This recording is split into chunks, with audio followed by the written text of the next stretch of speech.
تجھے اگر اپنے دین کی حفاظت مقصود ہو تو ہرگز اس شہر میں سکونت اختیار نہ کر اور نہ اس کو اپنا مسکن بنا، کیونکہ وہ فتنے کا مقام ہے، اور فرار کر اس شہر سے پہاڑوں کی چوٹی کی طرف، اس لومڑی کی طرح جو ایک سوراخ سے دوسرے سوراخ کی طرف بھاگتی ہے، مقام امن تلاش کر۔ ناظرین، کتاب مناقب العطرت میں علامہ ابن فہد حلی رحمۃ اللہ علیہ نے حدیقہ یمانی اور جابر بن عبداللہ انصاری سے روایت کی ہے، جس کو کتاب دلائل براہین العرفان میں حجت الاسلام شیخ ابو الحسن نجفی مرندی نے نقل کیا ہے کہ فرمایا حضرت پیغمبر اکرم صلی اللہ علیہ وآلہ وسلم نے کہ شورائے کبریٰ اور شورائے صغریٰ کے متعلق میری امت کے لیے ویل ہے، ویل ہے۔ ناظرین، ہم یہاں صرف شورائے صغریٰ کو آپ کے لیے بیان کریں گے۔ رسول اکرم صلی اللہ علیہ وآلہ وسلم نے فرمایا کہ شورائے صغریٰ وہ ہے جو بزمانہ غیبت کبریٰ مقام زورہ میں میرے احکام و سنت کے بدلنے کے لیے منعقد ہوگا۔ کتاب کمقام الزخار کے مصنف فرحاد مرزا نے بھی اپنے اشعار میں زمانہ غیبت کبریٰ میں اہل تہران کی حالت بیان کی ہے۔ ان اشعار کا ترجمہ اس طرح ہے کہ ایسا شہر جو اہل تقویٰ کے لیے قید خانہ اور دوزخ ہو اور ان کے سوا سب کے لیے جنت ہو، وہ شہر تہران ہے۔ یہ شہر بادشاہ وقت کا پایہ تخت ہوگا۔ اگر وہ دارالسلطنت نہ قرار پاتا تو انس و جن سے وہاں کوئی سکونت اختیار نہ کرتا۔ اس شہر کو لوگ قبۃ الاسلام خیال کریں گے، حالانکہ وہاں نام کو اسلام نہ ہوگا۔ وہاں کے مرد عورتوں کی طرح ان کی سیرت اختیار کریں گے کہ گویا وہ مرد مسخ ہو کر عورت بن گئے ہیں۔ اس شہر کی عورتیں پردہ عفت چاک کریں گی، دکانوں اور بازاروں میں ان کی وہ کثرت ہوگی کہ گزر مشکل ہوگا۔ عورتیں اپنے شوہروں پر اکتفا نہ کریں گی جن سے ان کا عقد ہوا ہوگا، گویا قرآن نے انہیں اس بدکاری سے منع ہی نہیں کیا ہے۔ اہل مدرسہ سیدھے اور ٹھیک راستے سے ہٹ کر بے وصف ہو جائیں گے۔ ایک گروہ تو فلسفے کی تحصیل میں ہوگا، دوسرا اہل کفر کی زبانوں کا علم حاصل کرنے میں پیاسا نظر آئے گا۔ ناظرین، شیخ صدوق نے اپنی کتاب الخصال میں بیان کیا ہے کہ ساکن اس شہر کے جس کو رے کہا جاتا ہے خدا کے دشمن ہیں، خدا کے رسول کے اور اہل بیت رسول کے دشمن ہیں۔ اہل بیت رسول سے علل اعلان جنگ ہوتی دیکھیں گے اور اہل بیت کی مدد نہ کریں گے۔ ایسے لوگوں کے لیے عذاب دائمی ہے، اور کہا ہے کہ اہل رے پیاسے مریں گے اور پیاسے قبر میں داخل ہوں گے اور قبر سے پیاسے ہی اٹھیں گے۔ ناظرین، یہ تہران کے بہت شدید حالات ہیں جو روایات میں بیان کیے گئے ہیں۔ اگر ہم سابقہ ادوار پر نظر کریں تو ان روایات میں بیان کردہ قریب ترین حالات شاہ ایران کے دور میں نظر آتے ہیں۔ جن لوگوں نے وہ دور دیکھا ہے وہ بتاتے ہیں کہ دوسرے ملکوں سے لوگ یورپ اور مغربی ملکوں میں جانے کی بجائے تہران میں عیاشی کرنے کے لیے آیا کرتے تھے۔ ہر قسم کا گناہ اور آلودگی اس وقت امیر طبقہ کیا کرتا تھا۔ شہر میں نائٹ کلبز اور ڈسکوز اور شراب خانے عام تھے۔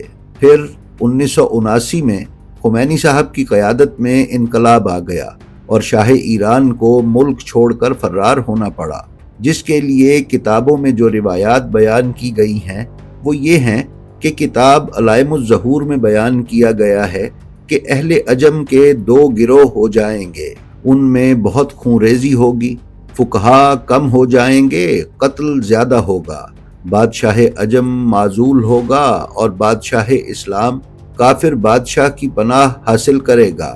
ناظرین، انقلاب اسلامی کے نتیجے میں شاہ ایران ملک سے فرار ہو کر فرانس، امریکہ اور کئی مغربی ملکوں میں پناہ کے لیے دربدر پھرتا رہا۔ روایت میں بیان کردہ یہ علامت کہ اہل عجم کے 2 گروہ ہو جائیں گے انقلاب کے سلسلے میں پوری ہوتی نظر آئی کہ جہاں شاہ کے حامی اور انقلاب اسلامی کے حمایتی 2 گروہوں میں تقسیم ہو گئے، اور یہ تقسیم ایران کے حالیہ فسادات اور مظاہروں میں بھی نظر آئی۔ کتاب علائم الظہور میں ہی شاہ ایران کی یہ علامت بھی بتائی گئی کہ سلطنت ایک لڑکے پر ختم ہوگی۔ اس لڑکے کی خصوصیات کے ضمن میں ابن شہر آشوب نے کتاب مناقب میں جناب امیر علیہ السلام کا قول نقل کیا ہے کہ اس لڑکے کی پنڈلیاں پتلی اور زرد ہوں گی اور اس کا نام احمد ہوگا۔ ناظرین، شاہ ایران کا نام محمد رضا شاہ پہلوی تھا۔ احمد اور محمد میں کوئی خاص فرق نہیں ہے۔ پچھلے زمانوں میں لکھی جانے والی کتابوں میں کاتبین کی غلطیوں کی بھرمار ہوا کرتی تھی۔ ناموں کا تبدیل ہو جانا کوئی بڑی بات نہیں تھی۔ عین ممکن ہے کہ لفظ محمد کسی کاتب کی غلطی کی وجہ سے احمد لکھا گیا ہو۔ ناظرین، ہم نے ویڈیو کے شروع میں آپ سے یہ گزارش کی تھی کہ ایران امریکہ دشمنی کی کچھ وجوہات ہیں۔ یہ وجوہات بنیادی طور پر 3 ہیں، جن میں سے نمبر 1 یہ ہے کہ شاہ ایران کو امریکہ کی پشت پناہی حاصل تھی۔ امریکہ کسی صورت یہ نہیں چاہتا تھا کہ شاہ ایران کی حکومت ختم ہو اور ایران میں کوئی ایسا نظام نافذ ہو جائے جو اس خطے میں امریکی مفادات کے خلاف ہو۔ تاہم اسلامی انقلاب کو CIA کی تاریخ کی سب سے بڑی نااہلی گردانا جاتا ہے۔ CIA جو انٹیلیجنس رپورٹس اس وقت مرتب کرتی رہی، ان کے مطابق ایران میں انقلاب آنے اور شاہ کی حکومت جانے کے کوئی آثار نہیں تھے۔ جب ایران میں انقلاب آیا تو امریکی تھنک ٹینک سر جوڑ کر بیٹھ گیا کہ یہ سب کچھ آنن فانن کیسے ہو گیا۔ پھر امریکہ نے یہ پالیسیز بنائیں کہ ایران پر پابندیاں لگا کر اور ہر پلیٹ فارم پر اس کے لیے رکاوٹیں کھڑی کر کے اسلامی حکومت کو کمزور کر کے گرا دیا جائے۔ یہی ایران کی اسلامی حکومت کے ساتھ امریکہ کی دشمنی کا آغاز تھا۔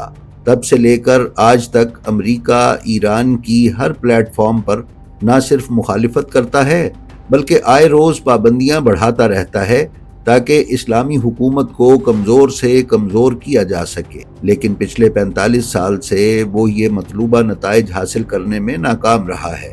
حالیہ دنوں میں امریکہ اور اسرائیل نے ایران کے اندر بدامنی پھیلانے میں کلیدی کردار ادا کیا اور یہ پلان بنایا کہ کسی طریقے سے ایران میں ریجیم چینج کیا جائے، جس میں وہ ابھی تک کامیاب نہیں ہو سکا۔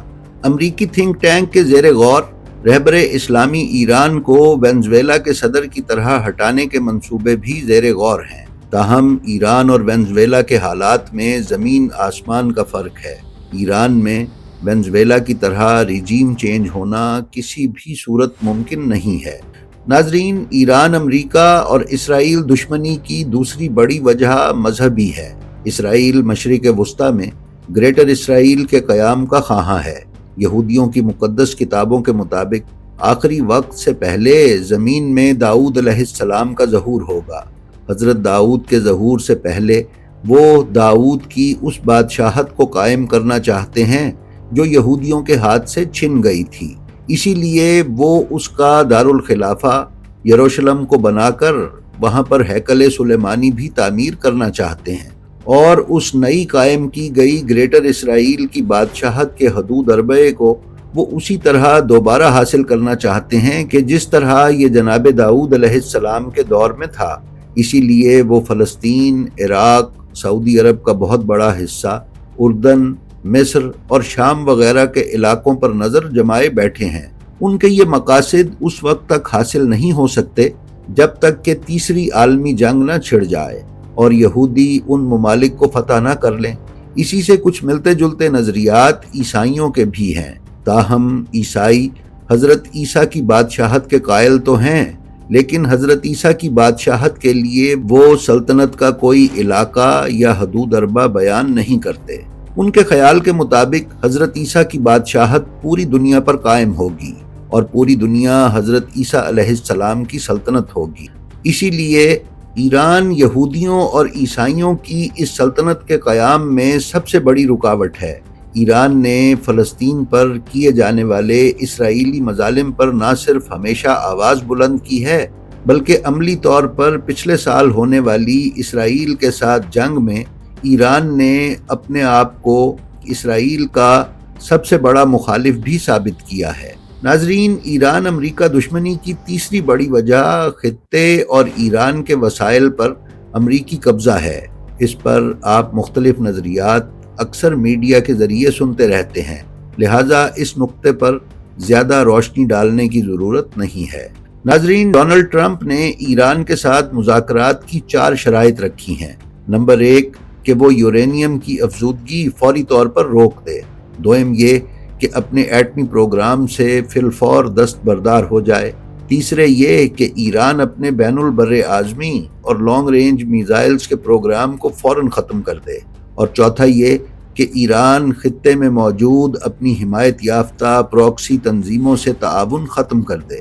ایرانی حکومت نے یہ کھل کر واضح کیا ہے کہ وہ امریکہ کے ساتھ مذاکرات کی میز پر برابری کی سطح پر جانے کو تیار ہے، لیکن ایران امریکہ کی کوئی شرط قبول نہیں کرے گا۔ ناظرین، ڈونلڈ ٹرمپ نے اس وقت امریکہ کی تاریخ کے سب سے بڑے نیول آپریشن کو شروع کیا ہے۔ ابراہم لنکن کو ایران کی سمندری سرحد کے قریب ترین بھیجے ہوئے اسے کئی دن ہو گئے ہیں، جبکہ ہنری ٹرومین بھی اپنے پورے آرماڈا یعنی مکمل فلیٹ یا بیڑے کے ساتھ خطے پر تعینات کر دیا گیا ہے۔ اسی طرح ایک تیسرے بیڑے USS جارج بش کو بھی سٹینڈ بائی حالت میں رکھا گیا ہے۔ ٹرمپ نے جس طرح ان تمام بحری بیڑوں کو اکٹھا کر کے ایران کی طرف روانہ کیا ہے، اس سے کتاب غیبت نعمانی میں امام جعفر صادق علیہ السلام کی بیان کردہ یہ حدیث پوری ہوتی نظر آ رہی ہے۔ امام فرماتے ہیں کہ قائم کے قیام سے پہلے شیطان اپنے لشکر کو جمع کرے گا تاکہ اہل حق کو شک میں ڈال دے۔ ناظرین، ایران کے خلاف جنگ اور جنگ کے نتیجے میں ہونے والے مظالم اور نسل کشی سے امریکہ یا ٹرمپ کو کوئی سروکار نہیں ہے۔ اپنے ان ظالمانہ اقدامات کو وہ بالکل درست قرار دے رہے ہیں۔ کتاب غیبت نعمانی میں ہی بیان کیا گیا ہے کہ حضرت قائم کے قیام سے پہلے زمین ایسے حکمرانوں سے بھر جائے گی جو ظلم کو عدل کا نام دیں گے۔ ناظرین، کیا ایران پر مسلح شدہ موجودہ صورتحال فل سکیل وار کی طرف جائے گی؟ تو اس سلسلے میں موجود ٹائم فریم میں ایران کی کسی بڑی جنگ پر روایات اور پیشگوئیوں میں لکھی گئی کتب میں یہ نہیں ملتا۔ البتہ کچھ ایرانی شہروں کی جزوی تباہی پر روایات کتابوں میں ملتی ہیں، جن میں اصفہان، دیلم اور قزوین وغیرہ شامل ہیں۔ البتہ تہران کی مکمل تباہی کی روایات بھی کتابوں میں بیان کی گئی ہیں، لیکن ان کا پس منظر، حالات و واقعات اور ٹائم فریم ابھی پورا ہوتا نظر نہیں آ رہا۔ تہران اور ایران کی تباہی پر ہم جلد ہی آپ کی خدمت میں ایک تحقیقی ویڈیو پیش کریں گے، جس میں آپ کو بتایا جائے گا کہ ان روایات کی حقیقت کیا ہے۔ اسی طرح ایران کو اس جاری شدہ تنازع میں سپورٹ کرنے والے 2 سائلنٹ پارٹنرز چین اور روس کے متعلق روایات پر مبنی ویڈیوز بھی جلد پیش کی جائیں گی۔ تب تک آپ سے گزارش ہے کہ ہماری جو ویڈیو آپ کو پسند آئے اس کا لنک اپنے حلقہ احباب میں شیئر کر کے ہماری حوصلہ افزائی فرماتے رہیں۔ آپ اپنا اور اپنے متعلقین کا بے حد خیال رکھیں اور خلق خدا میں آسانیاں تقسیم کرتے رہیں۔ خدا آپ کا حامی و ناصر ہو۔ السلام علیکم۔